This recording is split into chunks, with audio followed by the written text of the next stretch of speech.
Le jour d'Halloween, une femme âgée qui mène une vie retirée ouvre sa porte à un garçon affamé et le nourrit. Lorsque le garçon retire son masque, la femme se serre la poitrine, sous le choc.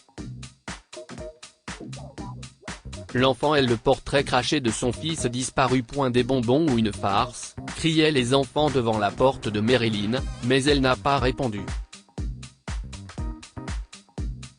Elle a préféré fermer les rideaux de son salon et s'asseoir sur son canapé, en se plaignant que les enfants lui donnaient mal à la tête. Marilyn, 73 ans, s'était isolée après la disparition de son fils unique, Adam. Il y a des années, elle avait reçu une communication de l'armée l'informant qu'il n'avait pas été retrouvé mort et qu'il ne faisait pas partie des personnes relâchées de leur captivité.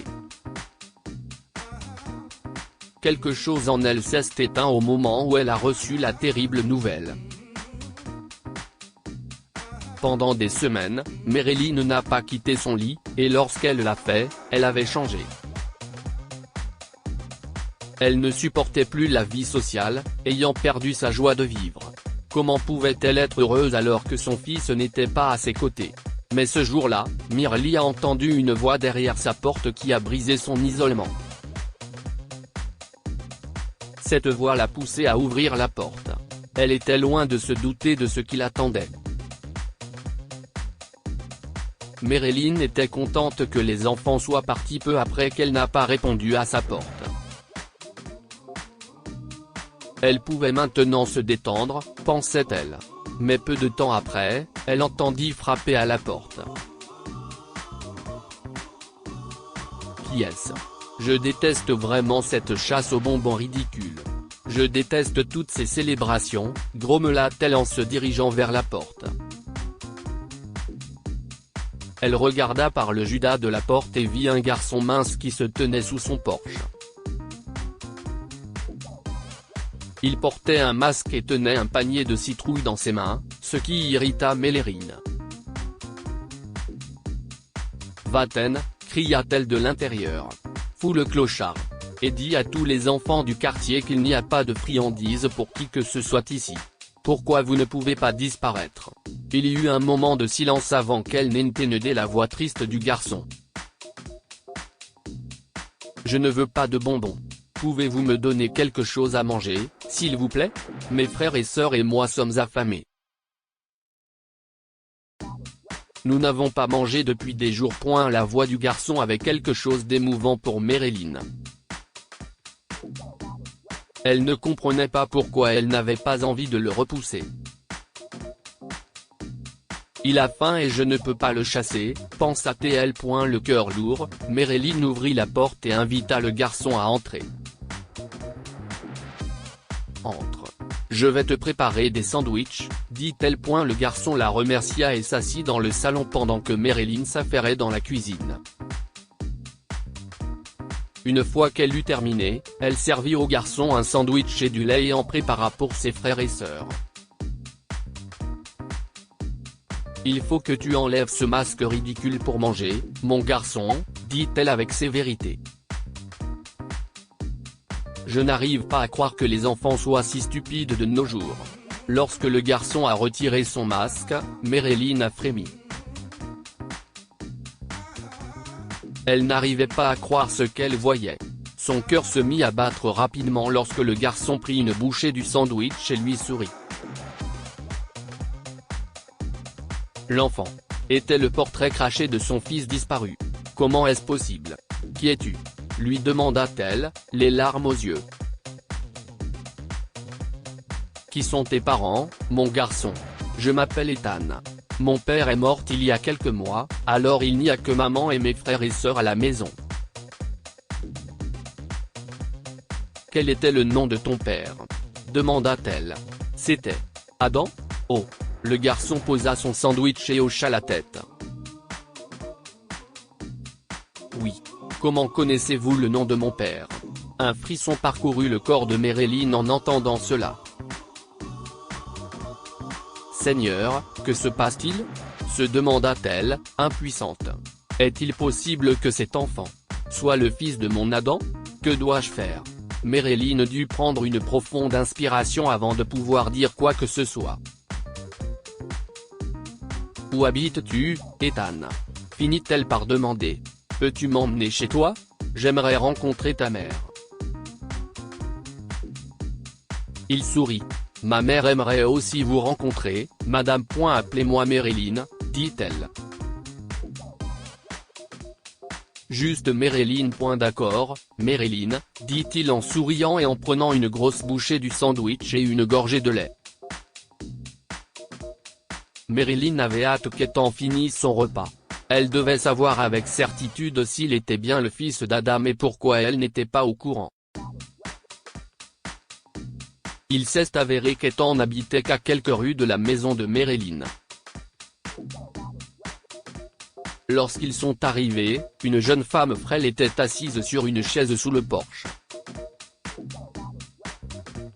Les poches sombres sous ses yeux suggéraient qu'elle n'avait pas mangé ni bien dormi depuis longtemps. « Qui est-ce, chérie ?» lui demande la mère d'Ethan. Si est Marilyn, maman, dit Ethan. Elle m'a aidé quand j'ai dit que j'avais faim. Elle nous a préparé des sandwichs.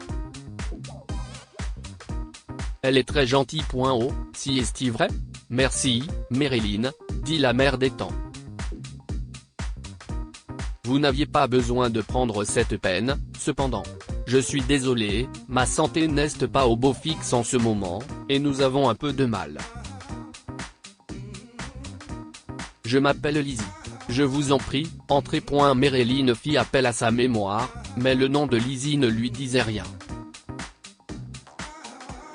Je monte, maman. Je vais partager les sandwichs avec Tom et les autres, dit Ethan avant de disparaître. En entrant dans le salon de Lizzie, Marilyn ne put retenir ses larmes. Elle vit le mur tapissé de photos de Lizzie et d'Adam. « Qui êtes-vous? Comment connaissez-vous Adam ?» s'écria-t-elle, impuissante.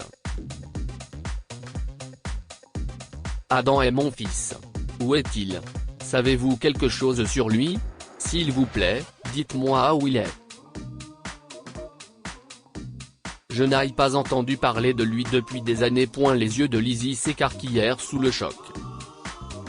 « Vous êtes la mère d'Adam ?» La vieille dame acquiesça en sanglotant. Marilyn, je suis vraiment désolée, dit Lizzie. Je pense que vous devriez d'abord vous asseoir. S'il vous plaît. Lorsque Marilyn s'est assise, Lizzie lui a pris les mains et lui a dit, je suis désolée que vous ayez eu à vivre cela, Marilyn. Adam était dans un état terrible dans ces derniers jours, commença-t-elle. Je travaillais comme infirmière quand je l'ai rencontré. Il était venu à l'hôpital où je travaillais après avoir subi un grave traumatisme crânien. Après l'incident, il ne se souvenait plus de qui il était. En voyant son uniforme, j'ai pensé qu'il était soldat. Mais il ne s'en souvenait pas non plus. Son nom. Il m'a dit un jour qu'il aimerait qu'on l'appelle Adam, alors je l'ai appelé ainsi. Je ne savais même pas si c'était son vrai nom. Lorsque je m'occupais de lui à l'époque, nous sommes tombés amoureux. Je ne lui ai jamais posé de questions sur son ancienne vie, car cela déclenchait son traumatisme et il devenait très anxieux. Il a trouvé un emploi régulier dans un magasin après sa sortie de l'hôpital et est passé à autre chose. Un an plus tard, nous nous sommes mariés et avons fondé une famille. C'était un mari et un père merveilleux. Il l'était vraiment.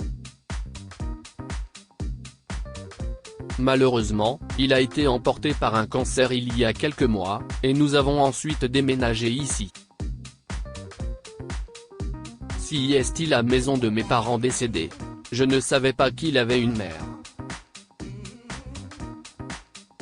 J'aurais peut-être dû essayer de retrouver sa famille. Je m'excuse, Marilyn. Je sais que je ne peux pas effacer votre douleur, mais faites-moi savoir si je peux faire quelque chose pour vous.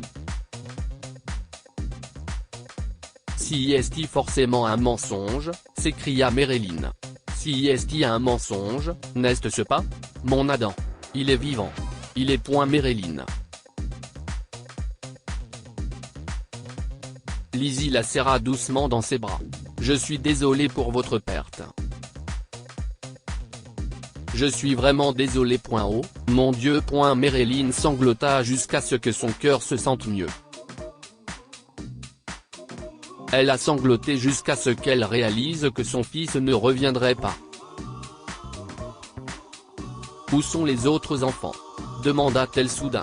Je crois que j'ai besoin de les voir. Ils sont à l'étage. Est-ce que ça va, Marilyn? Il ne sert à rien de ressasser le passé, ma chère, dit Marilyn le cœur lourd. Rien ne ramènera mon fils. Cela me brise encore le cœur, mais j'aimerais beaucoup rencontrer mes petits-enfants. J'espère que cela ne vous dérange pas. Marilyn a tourné la page. Elle a embrassé Lizzie et ses enfants, laissant le passé derrière elle. Pourquoi? Parce que personne n'était responsable de ce qui s'était passé. Une tragédie avait séparé Marilyn d'Adam, mais elle ne voulait pas renoncer à la chance que Dieu lui avait donnée de s'unir à la famille de son fils. La présence de Marilyn a également changé la vie de Lizzie. Depuis la mort d'Adam, Lizzie et ses enfants vivaient de leurs économies parce qu'elle ne pouvait pas les laisser seuls à la maison pour aller travailler. Avec l'aide de Marilyn, elle a pu reprendre son travail, sachant que les enfants étaient en sécurité à la maison avec leur grand-mère. Miraculeusement, une rencontre accidentelle à l'occasion d'Halloween a réuni la famille après une douloureuse séparation de plusieurs années. J'espère que cela console ton cœur, Adam, lui dit Marilyn un jour en lui rendant visite sur sa tombe. Ne t'inquiète pas, Lizzie et tes enfants sont heureux. Lizzie et tes enfants sont heureux, et moi aussi. Que pouvons-nous apprendre de cette histoire? On ne peut pas changer le passé, mais on peut toujours améliorer son avenir. Marilyn a décidé de se rapprocher de Lizzie et de ses enfants, laissant le passé derrière elle. Ce faisant, elle a guéri son cœur brisé. Un petit acte de gentillesse peut parfois changer la vie de plusieurs personnes. La générosité de Marilyn, qui a nourri un Ethan affamé, l'a rapproché de la famille de son fils. Partagez cette histoire avec vos amis. Elle pourrait égayer leur journée et les inspirer.